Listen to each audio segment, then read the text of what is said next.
السلام علیکم، welcome to حقیقت نامہ۔ میرا نام سید سعد شاہ ہے۔ ایک بھیانک چیخ نے ماحول کو لمحے کے اندر ہی بدل ڈالا۔ نرمین نے ایک بھیانک اور مردانہ چیخ کی آواز سنی۔ یہ چیخ خرم کی تھی۔ نرمین نے بیک وقت کئی چیخیں سنی۔ وہ خوف سے تھر تھر کانپ گئی۔ نرمین نے ایک بھیانک چیخ ماری خرم، مگر خرم نے اس کی چیخنے کا کوئی جواب نہ دیا۔ نرمین کی دل خراش چیخ نے ماحول کو مزید دہشتناک بنا دیا تھا۔ اچانک نرمین نے دیکھا کہ ایک سیاہ وجود جو بھالوں سے بھرا ہوا ہے وہ یک دم کہیں سے نمودار ہوا اور اس نے نرمین کو اپنی لپیٹ میں لے لیا۔ نرمین کی گھٹی گھٹی چیخ نکلی اور پھر وہ سیاہ وجود ایک انتہائی حسین و جمیل دوشیدہ کا بہروپ لے لیتی ہے اور خرم کا ہاتھ پکڑ لیتی ہے اور غائب ہو جاتی ہے۔ نرمین ایک بھیانک چیخ سے اٹھ بیٹھی۔ اس نے بائیں طرف دیکھا، خرم اس کے ساتھ تھا۔ یہ کتنا برا خواب تھا، یہ کیسی آواز تھی؟ اس آواز نے مجھے خوف زدہ کر دیا۔ کہیں یہ کوئی آسمانی بلا تو نہیں ہے؟ نہیں نرمین، یہ سب تمہارا وہم ہے، ایسی ویسی کوئی بات بھی نہیں۔ ایسی ہی بات ہے خرم، میرے دل کا حال خدا جانتا ہے، یا پھر میں ہر رات خوفناک آوازیں سنتی ہوں اور ہر رات مختلف قسم کے بھیانک خواب دیکھتی ہوں۔ خرم، میں نے کہا نا کہ میرے دل میں جو حال ہوا ہے وہ خدا جانتا ہے یا پھر میں تمہیں جھوٹ کیوں بولوں گی؟ میں ہر رات کو ایک بھیانک ڈائن خواب میں دیکھتی ہوں اور پھر وہ ڈائن رفتہ رفتہ انتہائی حسین دوشیزہ کا روپ اپنا لیتی ہے اور پھر وہ تمہارا ہاتھ پکڑ لیتی ہے اور ہم دونوں کو جدا کر دیتی ہے۔ وہ ڈرے ہوئے لہجے میں بولی۔ نرمین، میں تو ویسے بھی جنات، بھوت، عفریت کو نہیں مانتا ہوں اور تم ہارر موویز بہت زیادہ دیکھتی ہو، شاید یہ سب تمہارے ذہن کا اثر ہو۔ نہیں خرم، میں بچپن سے ہارر موویز دیکھتی آ رہی ہوں، مگر یہ جو نیا سلسلہ میرے ساتھ شروع ہوا ہے تقریباً یہ 2 ہفتے پہلے سے شروع ہوا ہے۔ شروع میں نے بھی اسے خواب سمجھ کر جھٹلانے کی کوشش کی ہے، مگر جو خواب اور آوازیں متواتر طریقے سے پریشان کرنے لگیں پھر تو تم یقین جانو کہ کچھ نہ کچھ ہونے والا ہے۔ نرمین، تم میرا یقین کر لو، میں آج بھی تم کو اس کلے کائنات میں سب سے زیادہ چاہتا ہوں۔ تمہیں یاد ہے کتنی مشکلوں سے ہم ایک ہوئے ہیں؟ ہاں خرم، ہاں میں سب جانتی ہوں، مگر میرا یہ انجانا سا خوف مجھے بہت پریشان کر رہا ہے، وہ اسی ڈرے ہوئے انداز میں بولی۔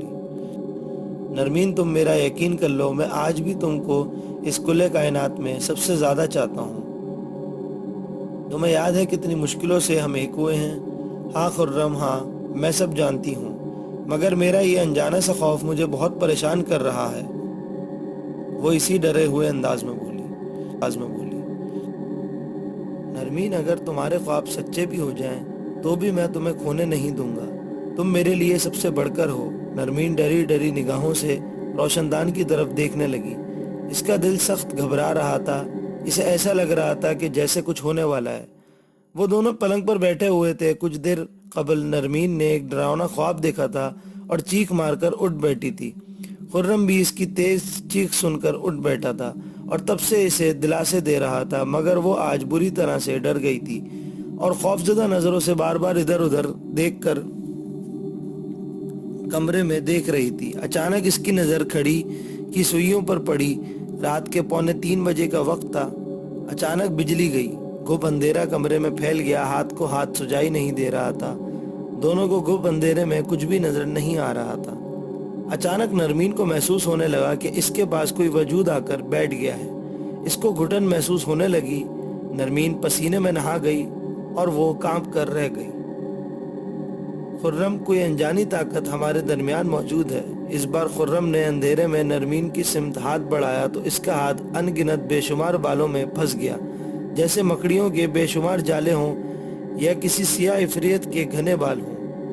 خرم کو خوف کے کئی جھٹکے ایک ساتھ لگے اور وہ اسی لمحے پسینے سے شرابور ہو گیا۔ نرمین، تم ٹھیک تو ہو نا؟ ہاں خرم، میں ٹھیک ہوں، مجھے کچھ بھی نظر نہیں آ رہا، ایسے لگ رہا ہے کہ کسی انجانی طاقت نے مجھے اپنے شہر میں جکڑ لیا ہے، وہ ڈری ہوئی آواز میں بولی۔ نرمین، تم پریشان مت ہو، میں ہوں نا تمہارے ساتھ۔ وہ خود بھی پریشان تھا، مگر اس نے اپنے اعصاب پر کنٹرول پا لیا تھا۔ دراصل وہ نرمین کو مزید خوفزدہ نہیں کرنا چاہتا تھا۔ اندھیرے کو نرمین کی چیخ ابھرتی ہوئی محسوس ہوئی۔ خرم، یہاں پر تو کسی عفریت یا بھوت نے قبضہ کر لیا ہے، وہ ہم دونوں کے بیچ موجود ہے۔ اس کے ہاتھوں نے میرے چہرے کا لمس محسوس کرنے کی کوشش کی ہے۔ اچانک خرم کو محسوس ہوا کہ گھنے بالوں سے دو ہاتھ اس کے ارد گرد سانپ کی طرح بل کھاتے ہوئے اس سے لپٹنے لگے۔ خرم خوف کی آخری حدوں میں پہنچ گیا، اس کی آنکھیں باہر کو ابلی، دل کی دھڑکنیں تیز ہو گئیں اور وہ تیز تیز سانسیں لینے لگا۔ نرمین کو بھی محسوس ہونے لگا کہ کچھ غلط ہو رہا ہے۔ وہ گھبرا کر باہر کی سمت بھاگی۔ اس نے دروازے کے ساتھ زور سے ٹھوکر کھائی۔ اس کے منہ سے ایک بھیانک چیخ گونج اٹھی جس نے ارتعاش پیدا کی۔ وہ منہ کے بل زور سے فرش پر گر گئی۔ خرم کی سانسوں کی رفتار دھیمے رفتار سے چلنے لگی۔ وہ خود کسی نامعلوم آسیب کے شکنجے میں بری طرح سے پھنس چکا تھا۔ وہ اندھیرے میں دیکھنے کی ناکام کوشش کر رہی تھی۔ وہ ہاتھ جو اس کے جسم سے لپیٹ چکا تھا وہ اب آہستہ سے نرم پڑنے لگا، اور جب اس کی گرفت دھیمی پڑنے لگی تو خرم کی سانسیں خود بخود بحال ہونے لگی۔ اب کچھ ہی دیر میں ان دو ہاتھوں کی گرفت بالکل دھیمی پڑنے لگی اور پھر کچھ بھی نہیں تھا۔ اچانک بجلی بھی واپس آ گئی، کمرے میں روشنی پھیل گئی۔ خرم نے دروازے کی طرف دیکھا، وہاں پر نرمین اوندے منہ آڑی ترچھی پڑی تھی۔ اس کے سر پر چوٹ لگی تھی جس سے خون فرش پر پھیل رہا تھا۔ خرم تیر کی طرح نرمین کے پاس بھاگا۔ نرمین غالباً بے ہوش ہو چکی تھی، اس لیے بے سدھ پڑی ہوئی تھی۔ نرمین اٹھو، دیکھو میں آ گیا ہوں، خرم نے کپکپاتے لبوں پہ کہا، اور پھر اس نے نرمین کا دوپٹہ اٹھایا اور اس سے خون صاف کرنے لگا۔ اس نے جلدی سے الماری میں سے مرہم پٹی نکالی اور زمین اور نرمین کے متاثرہ جگہوں پر پٹی لگا دی، اور پھر اس کے وجود کو اٹھا کر بستر پر لٹایا اور اس کے معصوم چہرے کو دیکھنے لگا۔ وہ اب بھی بے ہوش تھی۔ خدا خدا کر کے صبح ہوئی۔ وہ خود بھی اس رات والے واقعے سے بہت زیادہ ڈرا ہوا تھا، مگر وہ ہمت ہارنا نہیں چاہتا تھا۔ وہ گمسم بیٹھا تھا اور نرمین پر زور دینے لگا کہ 14-15 دنوں پہلے ایسا کیا ہوا تھا جس سے نرمین کے ساتھ یہ واقعات شروع ہو گئے تھے۔ پہلے پہل تو وہ ڈراؤنے خواب دیکھنے لگی اور ڈری ڈری سہمی سہمی رہنے لگی، مگر میں اسے جھٹلاتا رہا۔ مگر کل کی رات تو بہت ہی بھاری تھی۔ گمسم بیٹھا تھا اور نرمین پر زور دینے لگا کہ 14-15 دنوں پہلے ایسا کیا ہوا تھا جس سے نرمین کے ساتھ یہ واقعات شروع ہو گئے تھے۔ پہلے پہل تو وہ ڈراؤنے خواب دیکھنے لگی اور ڈری ڈری سہمی سہمی رہنے لگی، مگر میں اسے جھٹلاتا رہا۔ مگر کل کی رات تو بہت ہی بھاری تھی۔ دوستوں، اگر ابھی تک آپ نے ہمارا چینل سبسکرائب نہیں کیا تو نیچے موجود بیل آئیکن کو پریس کر دیں۔ خرم کو نرمین کی ایک ایک بات سچی لگنے لگی۔ نرمین، آئی ایم سوری، میں تمہاری باتوں کو جھٹلاتا رہا۔ کاش میں شروع سے یقین کر لیتا تو آج یہ دن نہ دیکھنا پڑتا۔ خیر، مگر مجھے کھوج لگانی ہوگی کہ ایسا کیا ہوا ہے جس سے یہ واقعات تسلسل کے ساتھ نرمین کے ساتھ پیش آنے لگے۔ 2 ہفتوں سے وہ مسلسل اذیتیں سہ رہی تھی، چونکہ میرے خیال میں نرمین سے کوئی غلطی ہوئی ہوگی جس سے یہ واقعات اور ڈراؤنے خواب اس کو آنے لگے۔ مگر چونکہ نرمین کا تعلق مجھ سے ہے، اس لیے اس خونی شکنجے میں رفتہ رفتہ میں بھی پھنسنے لگا ہوں۔ یہ باتیں خرم سوچ رہا تھا اور اس کا ذہن تیزی سے کام کر رہا تھا۔ اب وہ یہ جاننا چاہتا تھا کہ نرمین سے ایسی کون سی خطا ہو گئی تھی جس کی سزا اسے رفتہ رفتہ مل رہی تھی۔ سورج کی ہلکی روشنی پوری کائنات میں پھیل چکی تھی۔ خرم کرسی پر بیٹھا ہوا انجانی سوچوں میں کھویا ہوا تھا۔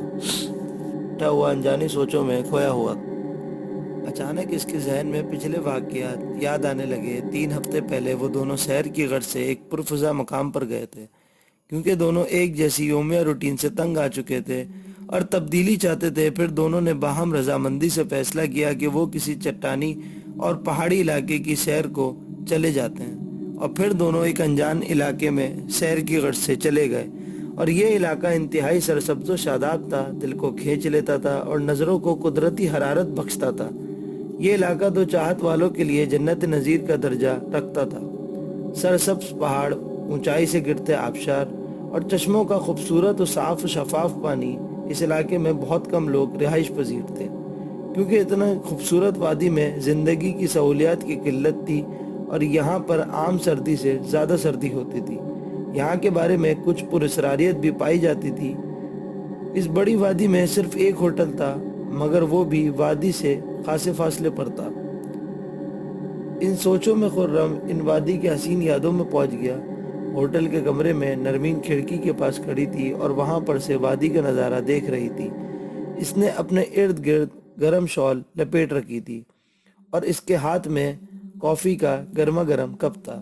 خرم نے اس کے گرد دونوں بازو کثیر کر کے گھمائے اور اس کے چہرے سے اپنا چہرہ لگا کر کہا، یہ جگہ تمہیں کیسی لگی ہے؟ گریٹ، بیوٹیفل، واقعی یہ جنت و نظیر ہے۔ اتنی خوبصورت وادی میں نے پوری زندگی میں کبھی نہیں دیکھی تھی۔ اس وادی کا نام کیا ہے؟ نرمین نے خود کو خرم کو دیکھتے ہوئے کہا۔ نرمین، اس وادی حسن کا نام بڑا عجیب ہے، پتہ نہیں اتنی پیاری جگہ کا اتنا منحوس نام کس نے رکھا ہوگا۔ ایک نہایت پراسرار سا نام کس کمبخت کے ذہن میں آیا ہوگا۔ نرمین کو خرم کی باتوں میں دلچسپی پیدا ہوئی۔ بتاؤ نا خرم، کیوں سسپینس پیدا کر رہے ہو؟ ہاں بتاتا ہوں، دراصل اس وادی کا نام کالی وادی رکھا گیا ہے۔ کیا؟ نرمین کے منہ سے حیرت ابھری۔ کالی وادی، یہ بھلا کیا نام ہے؟ اور اتنی خوبصورت سرسبز و شاداب وادی کا نام کالی وادی، یہ کیسے ہو سکتا ہے؟ نرمین کو یقین نہیں آ رہا تھا کہ اس وادی کا نام کالی وادی ہے۔ خیر، ان فضول باتوں کو چھوڑو، بلکہ خرم یہ سوچو، میں نے پلان بنایا ہے کہ ہم اس سامنے والے پہاڑ کی چوٹی پر کب جا رہے ہیں۔ اوہ، یہ تو میں بھول ہی گیا تھا، تم نے واقعی اچھا منصوبہ بنایا ہے۔ دراصل ابھی تو شام ہونے والی ہے، کل صبح نکلیں گے تو 2-3 گھنٹے میں چوٹی تک پہنچ جائیں گے اور پھر واپس اسی ہوٹل میں آنا ہے، کیونکہ چوٹی کے اوپر تو ہم رات گزار نہیں سکتے، واپسی بھی کرنی ہوگی۔ خرم، ضروری سامان ہم بیگ میں لے جائیں گے، کیونکہ اگر وہاں پر کچھ گڑبڑ ہوگی تو یہ ضروری چیزیں ہمارے کام آئیں گی۔ ہاں تم ٹھیک کہہ رہی ہو۔ اسی طرح باتوں باتوں میں شام کا اندھیرا پھیل گیا اور پھر رات ہو گئی۔ آج دوسری رات تھی، یہ رات بھی خیر سے گزر گئی۔ صبح سویرے نرمین نے خرم کو اٹھایا۔ اٹھو خرم، زیادہ سونا صحت کے لیے ٹھیک نہیں ہے، نرمین نے خرم سے کمبل کھینچتے ہوئے کہا۔ اتنی جلدی صبح ہو گئی ہے؟ ہاں خرم، صبح ہو گئی ہے، ذرا ہاتھ دو، بڑی سستی ہو رہی ہے، مجھے بستر پر سے تو اٹھاؤ۔ نرمین بغیر سوچے سمجھے خرم کی طرف اپنا ہاتھ بڑھایا۔ نرمین یہ نہیں جانتی تھی کہ اس کا ناتواں ہاتھ خرم کو نہیں اٹھا سکتا۔ خرم نے اس کے ہاتھ کو پکڑا اور اس کو کھینچ کر اپنی طرف کر لیا۔ اسی طرح ہنستے کھیلتے دوپہر کے کھانے کا وقت ہو گیا۔ وہ دونوں کھانا کھا رہے تھے۔ نرمین، کیا خیال ہے، اب چوٹی پر جایا جائے یا پھر پروگرام ملتوی کر دیا جائے؟